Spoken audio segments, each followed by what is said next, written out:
Dan pemirsa, salah satu tokoh yang ikut menyaksikan perjuangan Garuda Muda meraih medali emas di ajang SEA Games adalah Bang Effendi Ghazali. Seperti apa euforia supporter Indonesia saat laga final? Kita akan berbincang dengan beliau langsung yang sudah hadir bersama kita sore hari ini. Selamat sore Bang Egi. Sore. Nonton langsung ya di Kamboja, iya, seru banget pasti ya. dapat kesempatan nonton langsung dan betul-betul nih. Kayak pokoknya kalau busnya atlet, kemudian pesawatnya atlet, dan ruang-ruangan atlet itu suci, saya nggak ikut masuk. Cuma kalau makan pagi itu, kebetulan saya suka dipanggil Indra Safri tuh. Fendi sini gitu. Spontan aja? Ya spontan, jadi boleh dibilang hampir setiap kali makan pagi diajak dan jadinya saya tahu. Nanti nih kalau lawan Vietnam itu di semifinal, kita akan pakai 3 jurus nanti. Kalau perpanjangan, kalau kita buntu akan ada 3 jurus.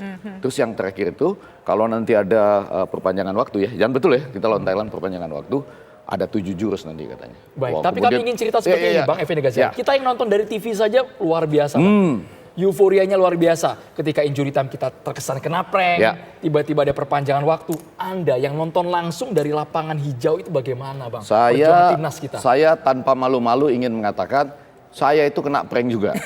Jadi saya itu sudah lompat-lompat. Tapi sih ketua umum PSSI lompat, menteri lompat, ketua umum KOI lompat. Seluruh orang yang ada di situ lompat-lompat. Karena memang setelah kita sadar kemudian memang kita ada kekeliruan. Peluit wasit untuk mengakhiri pertandingan itu harusnya bunyinya 2 pendek 1 panjang. Tit, tit, tit, begitu ya. Kalau panjang aja tit itu adalah adanya pelanggaran misalnya. Atau pertandingan harus dihentikan karena hujan dan sebagainya. Nah pada waktu itu memang additional time-nya kan waktu tambahan 7 menit. Cuma mungkin karena ada beberapa insiden jadi wasitnya memberikan itu pelanggaran dan masih terus gitu. Kurang lebih 50 detik lagi lah. Tapi Indra Safri pun waktu saya tanya dia juga ikut masuk.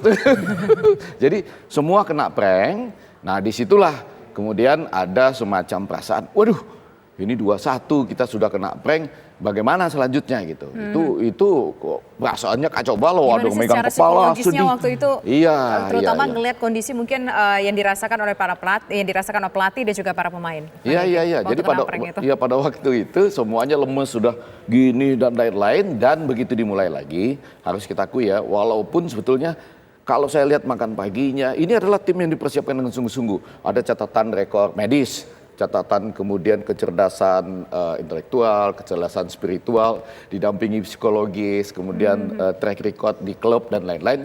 Jadi selama latihan atau selama itu kita lihat dari jauh gembira betul. Selalu gembira dan dibakar semangatnya dengan sangat baik. Tapi sesudah prank itu kayaknya kan agak ngedrop sedikit dan akhirnya terjadilah gol 2-2 itu ya. Yang membuat ya semuanya berpikir waduh 2-2. Tapi begitu mulai 2-2 saya ingat Indra Safri bilang ada 7 loh nanti jurus gitu, ada 7 jurus gitu. Nah begitu dimulai lagi kita lihat ya jauh hari dengan enak betul mencongkel bola dari sebelah kanan, saya mulai hitung 1 deh gitu ya. Jadi waktu saya ditanya gitu saya nggak percaya skor 2-1 di waktu lawan Vietnam saya bilang 3-2. Waktu itu saya juga bilang 3-2 tapi ketika saya lihat jurusnya Coach Indra Safri ini mulai jalan dan di babak kedua juga kita lihat ada 2 lagi kan kartu merah yang diperoleh oleh pemain Thailand itu kemudian membuat ya dengan tenang kata Coach Indra Safri itu jurusnya masuk lagi tuh yang 7 tadi masuk lagi bahkan dia bilang sambil bercanda ada 2 hal catatan ya kalau gembira orang boleh dong memberikan catatannya dia bilang begini Thailand itu nggak mau kasih kekalahan 2-1, ya kita kasih 5-2. Seperti ini Bang, kalau dilihat dari pola permainan. Karena Thailand ini begitu percaya diri, bahkan sebelum bertanding sesumbar. Kita pasti menang. Ternyata bertolak belakang. Kalau dari babak pertama hingga babak kedua hingga perpanjangan waktu, Anda melihat daya dobrak Rizky Ridho dan kawan-kawan ini bagaimana di lapangan Bang? Mainnya stabil. Jadi artinya dengan 4-3-3 dan satu lagi 4-3-3 beda waktu dengan Vietnam 3-4-3 mereka. Ini anak-anak ini waktu itu kita khawatirkan ya dan banyak ya saya harus menyebut begitu banyak ahli lain Joy, Coach Justin, Opan, Towel, Edisa, Rendra, Hardiman, Sarman itu semuanya mengatakan bahwa hati-hati jangan sampai ini nanti peaknya itu sudah di waktu melawan Vietnam lalu turun. Ternyata enggak. Ini ya teman-teman di Rembuk Sepak Bola Nasional tuh mengatakan ini akan naik terus sampai ke puncak. Ternyata betul. Mereka berani main di lapangan tengah. Dan kemudian dia berani menguasai bola sampai 2-0 itu sampai akhirnya pelatih dari Thailand itu Isara Sritaro itu menarik 2 pemain pentingnya loh. Akhirnya nggak jalan plan A, harus jalan plan B. Tapi Isara Sritaro juga mengatakan begini, justru karena dia melihat pemain Indonesia itu luar biasa, mereka membutuhkan pemain ke-12, yaitu penonton. Nah ini kisah dibalik itu adalah akhirnya saya jujur mengatakan, saya itu seperti menjadi dalam tanda petik itu calo tiket gratis. Nah, kami ada berdelapan atau bersembilan itu ya. Jadi ada Arsa, Tari, Irham, Cahyo, David, Budiman, Nero itu. Kami mendapat tugas bersama-sama dengan Pak Rizal, atasnya pertahanan di Kedutaan Besar, diberi kepercayaan membagikan tiket supaya khususnya semifinal dan final itu penonton kita penuh. Karena waktu melawan Vietnam itu agak sedikit sekali kita. Vietnam kan dekat dan pemainnya nggak terlalu banyak yang langsung pulang.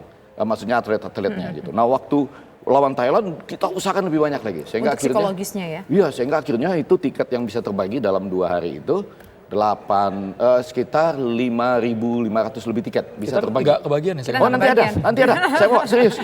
Jadi setelah selesai pertandingan itu saya kumpulkan lagi beberapa, ini kolektor items loh. Ini kolektor item. Wah, ini udah dikantongin artinya kolektor item. Pertandingan sudah selesai, Bang. Sudah selesai pertandingan. Ini kolektor item saya kumpulkan lagi yang masih kita bisa dapat ya. Ada sekitar 60 tiket. Ini boleh nih, masing-masing satu-satu. Kolektor item. Ini kolektor. Tapi kolektor, nggak apa-apa, Anda melihat buat kenapa dibingkai Thailand nanti. kesannya Jadi tidak 32 tahun sekali loh bisa dapat. Iya, Bang Egy. langsung. Tapi dari kacamata Bang Egy, kenapa Thailand terkesan tidak berkutik sebagai kerap juara bertahan di ajang SEA Games? Bahkan kita kan sudah puasa gelar 32 tahun. Ya. Anda melihat perbedaannya apa ini? Nah, saya melihat gini, jadi di samping tadi analisis banyak teman-teman yang saya kutip, saya waktu dulu ya saya banyak belajar dari semua di Marxis, Ian Situmorang, M. Nigara itu, kalau kita melihat segala sesuatu itu harus sport science. Nah kebetulan ini pendekatannya sport science-nya bagus betul. Jadi masing-masing pemain itu sudah dicek semua. Record medisnya, record permainannya di klub, ya kecerdasan intelektual, kemudian kecerdasan spiritualnya mereka semua ada dan didampingi oleh psikologis. Itu Thailand nggak dapat treatment seperti yang kita buat tadi itu ya? Mungkin ada juga, tapi pada kali ini berkali-kali baik Ketua Umum PSSI maupun coach kita mengatakan begini, pertanyaannya gini, kalian pernah tahu nggak Thailand itu pernah juara dunia nggak? Nggak pernah kan? Nggak pernah kan? Belum pernah. Kalau belum pernah, kita bisa mengalahkan mereka gitu. Dan kebetulan, memang Indra Safri ini pernah mengalahkan Thailand AFF 22. Iya kan? Pada 28 Februari 2019. Mengalahkan Thailand 2-1 juga. Waktu itu. Tim senior. Iya, bukan. AFF 22. Bukan kompetisi tim yang sekarang tapi ya. Kalau ini kan SEA Games. Sama-sama 22 di stadion yang sama. Bang Egy, kalau kita lihat segi sidebar kan juga ada selain masalah prank tadi, kemudian juga katanya ada yang sampai dipukulin begitu sama masanya Thailand. Nah itu Bang Egy lihat nggak itu seperti apa sih kondisinya pada saat Justru itu. Nah ini kita harus fair, jujur. Di televisi kita juga begitu, kita harus nyampaikan gini. Jadi gara-gara prank sudah ditiup peluit, semua orang bergembira. Ada teman kita tidak bermaksud apa-apa. Dia itu membawa bendera ingin merayakan kemenangan 21 sesudah rindu 32 tahun kan. Bawanya itu lewat, biasa dong bawa bendera keliling lapangan gitu kan, boleh dong. Itu ternyata setelah prank itu ya kejadiannya Pas ya? prank dia bawa bendera, saya tahu namanya teman kita sehari-hari. Dia bawa bendera lewat gitu muter. Tapi kan melewati badge-nya Thailand. Iya, badge-nya Thailand dong dianggap disrespect. Ya kan karena ternyata fluid itu cuma tit bukan tit gitu kan. Nah, jadi itu menimbulkan keributan. Nah, sesudah golnya Thailand 2-2 itu juga dibalas lagi gitu dengan datang ke tempat kita sampai terjadi dorong-dorongan tadi gitu. Tapi yang sangat menarik adalah semuanya itu berakhir dengan maaf-maafan gitu. Jadi pada sarapan pagi kemarin saya kebetulan gitu sambil live di TV One kita sudah selesai live, kita ngobrol, ada official PSSI yang memberi kabar, lalu kita lihat siapa itu gitu. Dia datang, ternyata ini yang mukul. Yang mukul itu datang, kita bilang, oh oke, boleh masuk. Dia bertemu sambil menangis memeluk tim manajer kita yang dipukul, Pak Sumarji. Dia minta maaf, dia bilang kemarin itu memang emosi sekali, tapi saya bilang nggak ada masalah, ini luar biasa, sepak bola itu kan pada akhirnya menyatukan dunia ya, nggak apa-apa, jadi saling bermaafan, berpeluk-pelukan.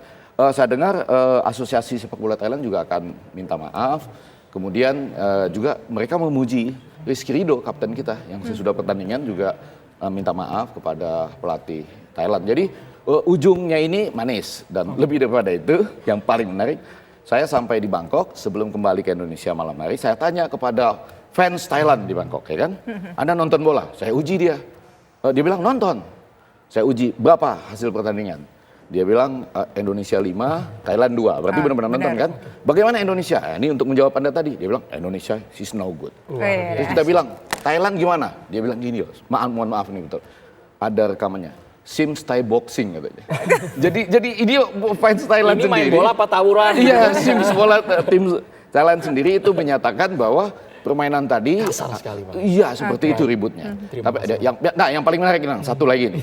Yaitu selesai pertandingan, saya bilang sama Ketua Umum PSSI dan coach kita, itu jala gawang yang dibobol oleh tim Indonesia, diminta dong. Ini bukan kita potong-potong, bukan vandalisme, tapi diminta dong. Nanti dibagi-bagi untuk para pemain kita sama seperti yang dilakukan pemain Argentina waktu juara Piala Dunia. Saya masih bawa loh, saya satu-satunya yang dapat. Yang dapat ya? Nih, saya yang ingat dapat cerita ya, itu. sepanjang 42 cm Tapi sekali lagi ini bukan jimat ya, Tisa? Bukan jimat, nggak boleh Buat jimat. motivasi Bukan. ya. Iya, Motivasi. bukan. Ini buat kenang-kenangan. Jadi waktu itu di Piala Dunia, di Maria itu waktu motong, saya minta, "Oi, Indonesia akan menjadi tuan rumah Piala Dunia U20, bagi dong." Dia minta petugas keamanan melalui kasih ke saya. Nah, kabar baiknya adalah satu gawang itu jalannya diberikan. Jadi timnas kita itu pulang membawa jala gawang yang mereka bobol untuk mendapatkan medali emas setelah 32 tahun. Nanti akan dipotong dan dibagikan. Jangan-jangan bisa dapat juga ke presiden, kemudian juga seluruh Buat kenang-kenangan intinya official begitu dan ya, pemain Bang Ege, baik. kenang-kenangan. Ini ceritanya bisa nggak bisa seru Nggak banget. seru, Tapi nah, ini sesuatu terima yang kasih di banyak, belakang Bang itu Ege. ya. Sudah berbagi karena meskipun laganya panas tapi berbuah emas Manis. untuk Indonesia dan mengukis Sudah sejarah bagi dapat tanah air tiket ya. kolektor item juga kan? Udah. Thank you Bang Ege. Terima Makasih sekali lagi Bang Ege. Sama-sama, sudah hadir.